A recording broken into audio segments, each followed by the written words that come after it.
Assalamualaikum warahmatullahi wabarakatuh. Kami dari kelompok 8 yang terdiri dari Melinda Nasution dengan NIM 12205193014, Norwijayanti 12205193089, Alivia Anggi 12205193159, dan Fani Putri Kurniasari 12205193243. Di sini kami akan mempresentasikan hasil diskusi kami yang berjudul variabel dan hipotesis penelitian.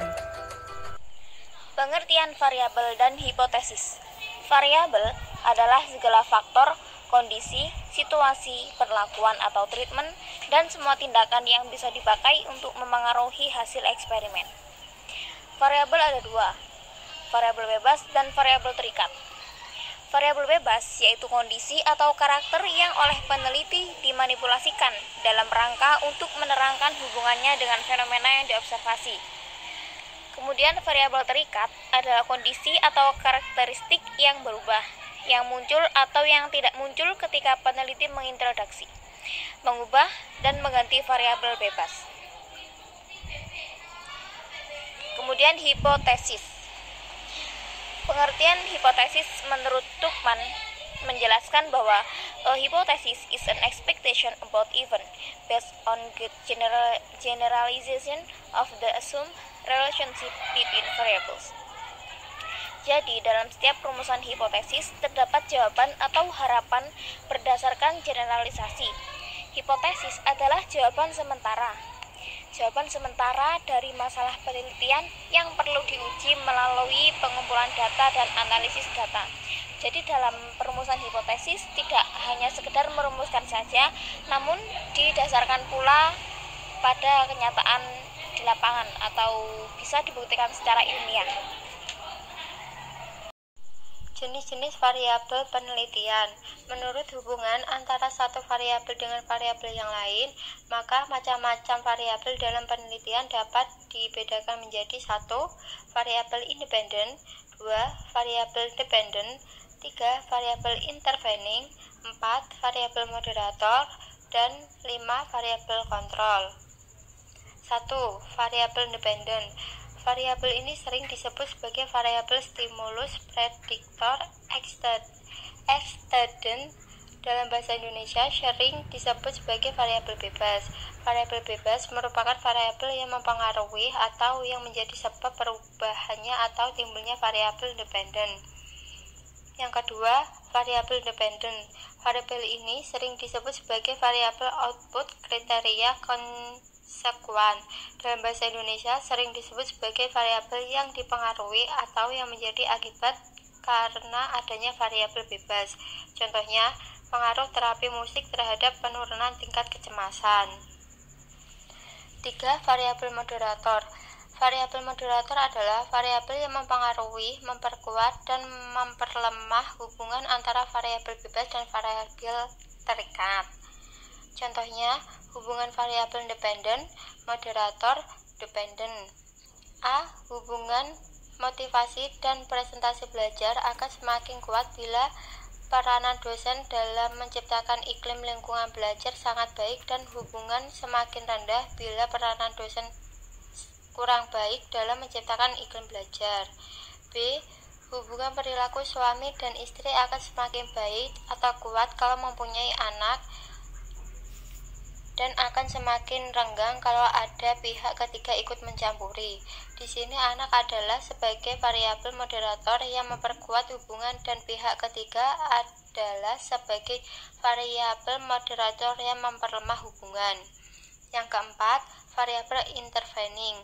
Variabel intervening adalah variabel yang secara teoritis mempengaruhi hubungan antara variabel bebas dan variabel terikat, tetapi tidak dapat diamati dan diukur. Variabel ini merupakan variabel penyela antara yang terletak di antara variabel bebas dan variabel terikat, sehingga variabel bebas tidak secara langsung mempengaruhi berubahnya atau timbulnya variabel terikat. Contohnya, tinggi rendahnya penghasilan akan mempengaruhi secara tidak langsung terhadap umur harapan hidup. Di sini, Ada variabel antaranya yaitu yang berupa gaya hidup seseorang. Antara variabel penghasilan dan gaya hidup terdapat variabel moderator yaitu budaya lingkungan tempat tinggal.